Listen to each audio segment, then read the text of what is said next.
Hello friends and enemies, welcome back to Happy For Now. It's me, Isabel, here with my mid-month wrap-up. I've already read 15 books this month, so we are on a great track. Also, what is my hair doing right here? Hold on.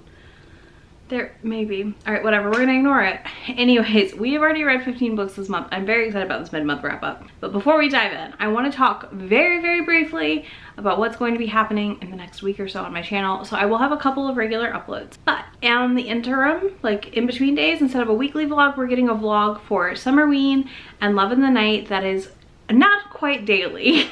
So I'm not daily vlogging because I don't have the capacity to do that, but I will be putting up a vlog about every 2 to 3 days during both readathons because Summerween kicks off on Friday, the day you're seeing this, and Love in the Night kicks off on Sunday, July 17th. I will have links to info on both readathons in the comments or in the description down below for you. But my other ask is if you have spooky books you think I should read during Summerween, drop them in the comments because I am still, today the readathon kicks off, I have a couple books picked out, but I would like some more suggestions from y'all on what I should read. So I would be very excited to get your suggestions and incorporate them into my TBR hopefully. As long as they're available either on Scribd, Hoopla, or in my library, I'm pretty much open. So if you got suggestions, let me know. Otherwise, I'll have a couple regular videos in there, but leading up to ApollyCon, I just want to take time to have a little bit of time off like this kind of content and just do the vlogs. So that's kind of what we're doing. We'll still have a couple other regular videos though, so don't panic. Okay, let's dive in to all the books I have read in the last 14 days because I'm actually filming this on the 14th. So, all right, first up we have Silent Night by E.B. Mitchell. This is my first ever E.B. Mitchell. It will not be my last. This is a Roy Kent Keeley fanfic published book, but it is Princess Bodyguard. His name is Roy and her name is Princess Charlotte, but they end up nicknaming her Keeley when she's in Polar Bear, Alaska, so nobody recognizes her because she's on the run kind of hiding out after a failed marriage. So like they literally walked out at the wedding. This was a really cute, quick novella.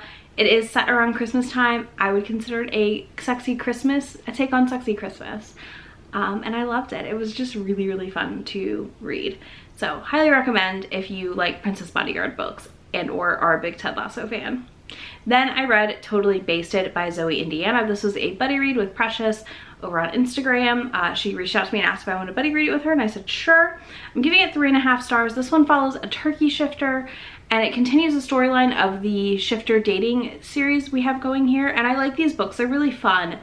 I just don't think this one was as strong as the first book was, which was a bat shifter.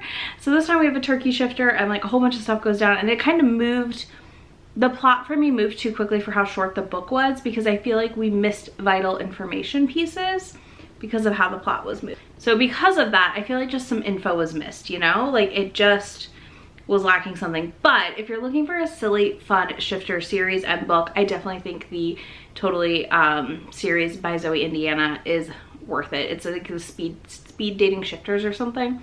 It's really fun. This one had some great world building. It's just, you know, one of those books where you're like, this is fun, but it wasn't amazing. It wasn't groundbreaking. So then I read Heart of Obsidian by Nalani Singh. This is the start of the next vlog for Side Changeling, which is coming in August. I pushed it because I decided to daily vlog Summerween and Love in the Night. Well, not really daily, but you get it. This is still a 6-star favorite for me. Caleb and Sahara are just all-time favorite characters. I love how casually he uses his powers in this book. And I love how much he centers his morals and his life around what would make Sahara happy. And basically I feel like the only reason he is somewhat good is because she has compassion and he would not be compassionate without her. I love this book so much the second time through. My next read through of it, I'm going to be rereading it at some point. I'm going to be tabbing this up.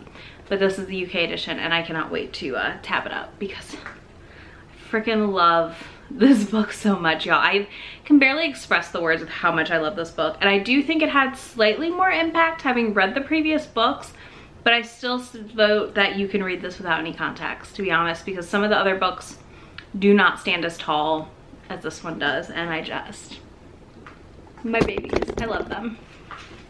Anyway, sorry for any camera movement. Peas is just not behaving while I'm trying to film this, and it's fine. So we have Wild Invitation by Nalini Singh. This features 4 novellas. I liked 3 out of the 4. I gave this like 4 stars, 4.5. My favorites were not Wild Invitation, were Beat of Temptation, Stroke of Enticement, and Texture of Intimacy. So Beat of Temptation is a 0.5 novella, and it follows a Dark River Sentinel and Tamsin, who we meet later in the books. And I really liked getting to see their story. It was really cute. His name was like Nathan. A Stroke of Enticement follows a teacher for a leopard changeling pack, and she meets one of her students' uncles, and basically we follow their romance, and it was just really, really cute and sweet. She does have a disability, and I thought that was really nicely done on page and well discussed. She has a leg injury from a big wreck that she was in, so that was really fun to read about, like, and have different. Declaration of Courtship for me just didn't, I was okay. This one is a very like shy character. She's being pursued by a very aggressive male. I just didn't care. Like, I don't know, I was just kind of bored. And then Texture of Intimacy is a snow dancer healer Lara, and Walker, who's like a really quiet hero, and I really liked their dynamic and how they helped each other at the end of the day. Overall, it's still a really great collection of short stories. Next, we have Shield of Winter, which I gave 5 stars to. This is Vasek and Ivy. I did not expect to love this book as much as I did. I did not think the next full-length Side Changeling would stand out to me because of how much I love Heart of Obsidian, but Vasek and Ivy felt like Morality Chain light to me. I really just loved their dynamic. He was struggling so hard to be good enough for her and worthy of her, and Ivy just was there to like help him up. And on that note, I also read Shards of Hope, which I'm giving also 5 stars-ish. So these both are like in that 4.5, 5 range, and they may wiggle some between now and the end of the year, but Shards of Hope with Zara and Aiden also gave me some Morality Chain light vibes. They both were very much like hurting inside and like continuously lifting each other up and like rechecking each other. This one also read very suspense-like. I feel like that opening bit of this book reads like a suspense novel more than a romance, which is totally fine, and I loved that about it. Again, we're seeing the world really come together here, and I'm really curious to see where we're at when all is said and done. Next, I read Sapphire Flames, which is the first book with Catalina and Alessandro. This is part of the Hidden Legacy read-along. If you're watching this video today, tonight we are live talking about the last 2 books or the first 2 books in this second set, like the second trilogy. So we're talking about Sapphire Flames and Emerald Blaze. And I gotta say, I gave Sapphire Flames 5 stars. I just really love this series. It's like an all-time favorite series. It's really hard for me to be objective about it. For me, what I really liked here is that Nevada and Rogan are gone.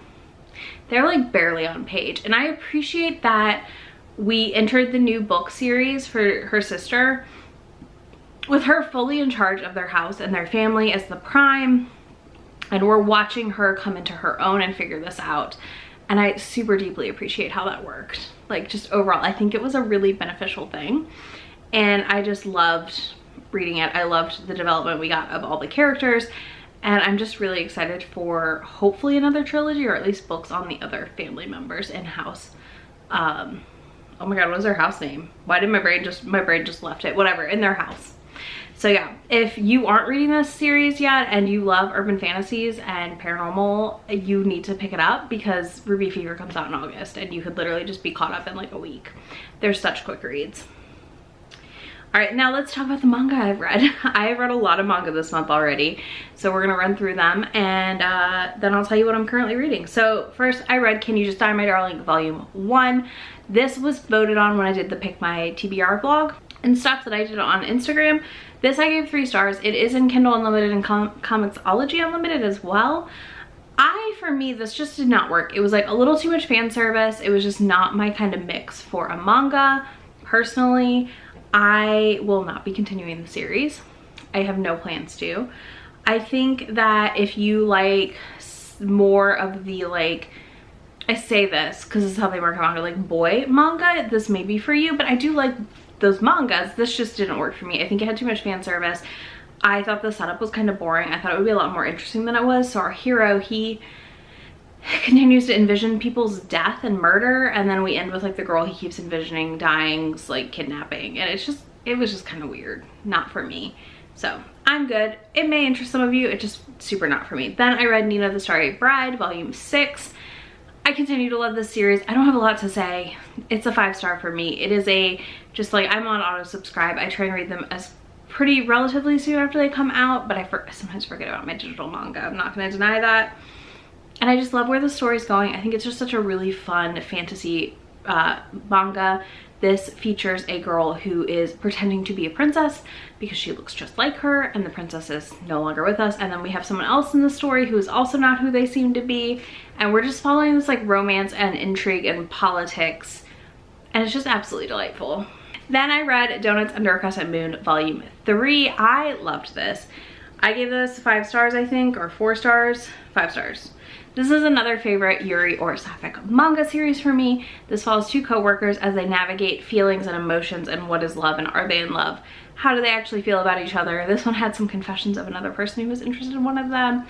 And we're just kind of journeying towards them both like admitting feelings, I'm assuming, in volume 4, which is the final volume.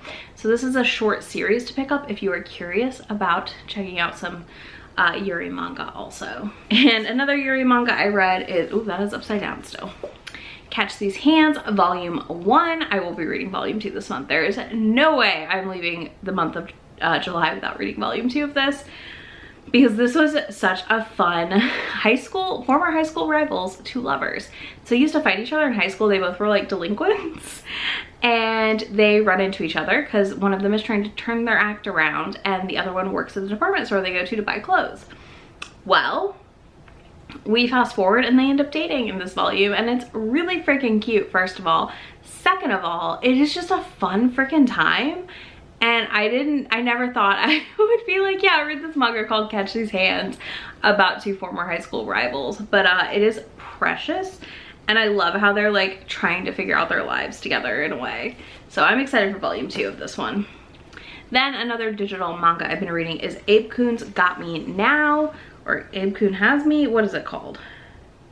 Yeah, Abe Coon's Got Me Now. I read volumes 1 through 3 of this, and I really liked it. I'm actually waiting for like the next time we get one of those ebook promos on Amazon. I will pick up more issues of this, like more volumes of this, because my thought is I can get free credits, so it makes it cheaper to buy them, or if they go on sale. I really liked all 3 of this. This is a very cute shoujo. This follows a high school girl who does not like this karate star that like everybody has a crush on.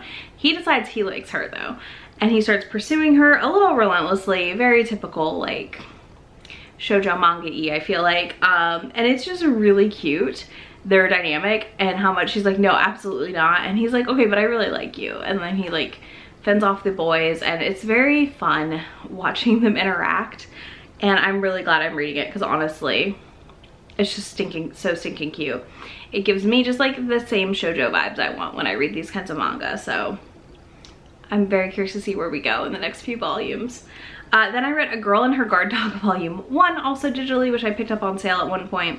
I'm giving this 3.5 stars. I want this manga in book form with adults. So I'm always hunting for mafia manga, because like we have a couple that I really like. And I want more. I want more Yakuza Mafia-y mangas. This one I was really hopeful on, but I did not realize their age gap. This follows a girl who's entering high school, and her grandfather is the boss of the Yakuza like in their neighborhood or whatever, and she's gonna go to a school an hour away to escape the stigma. Well, this person that lives with her family, this guy that she's known forever, who's 10 years older than her, he's like 26, also enrolls in the high school with her, and is her guard dog basically, and there to watch her. And it's really cute because like she has like all these crushes and feelings, and he's like not reciprocating. So I don't know how that's gonna play out. And like I've read a good portion of Takane and Hana, which has similar age gaps.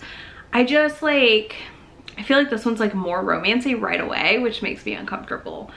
Whereas I'm pretty sure in Takane and Hana we get a jump, I think, in years, but I'm not positive. Anyways, either way, I'm unsure about this. I probably will pick it up if it ever goes on sale for volume 2 and 3 to just give them a try and figure out how I feel. I really liked the art in it though, so I'm just very torn. Next, I did read Cheeky Brat, which I really liked. I'm giving it 5 stars. This has a older female character who has she's a second year and he's a first year, and he decides he likes her and he starts pursuing her relentlessly. This is about basketball, which is like my least favorite. I do not like squeaky shoe sport, as I call it. I'm not a fan of basketball really at all. I've read some basketball books, don't get me wrong, but it's just not my sport. I finished this today and I really freaking liked it. So Cheeky Brat follows the basketball team's manager. She had a crush on one of the seniors or third years or whatever, I think, and he gets a girlfriend and she's sad about it, and the first year comforts her, and it's really cute how it's developing and where it's going. And we end the first volume with her realizing she does like him. So I'm very curious to see where volume 2 and 3 goes, and I'm really liking it. I also love that she's older because we just don't get that often. All right, last thing is the 2 books I'm currently reading. I just cleared my currently reading shelf because we had like 6 books on it. So yep, I'm guilty of that. It's fine, it happens. So I am currently reading My Funny Demon Valentine by Aurora Asher. I'm really enjoying this. I'm just still struggling so hardcore to read with my eyes, and I've been having to get through audiobooks for other things, so instead of listening to it via Alexa, I haven't yet. I'm gonna pick it back up Sunday or during Summerween, so I will either pick this back up during Love in the Night or Summerween. It's gonna count for something. I mean, it's got a red cover. So far I'm really liking this. This is about four or five demon brothers who come to Earth. They escape, and we are following the first one who like nobody can see. He just blends in and they like forget about him. They forget he exists. Everything for him is dulled, all of his senses. And it's his romance with this other character, and so far it's freaking precious and I really love it. They're really cute together. Their dynamic is great. They banter like really well, and she's kind of like in disbelief that he's actually a demon, like, and trying to figure out what he is and like what the truth is, because like he says things that are off and she's like, what? So I'm really curious to see how this plays out. Then I'm also, of course, reading Emerald Blaze right now by Ilona Andrews. This is the last book for tonight's read along. I will be done with it before the read along, don't worry y'all.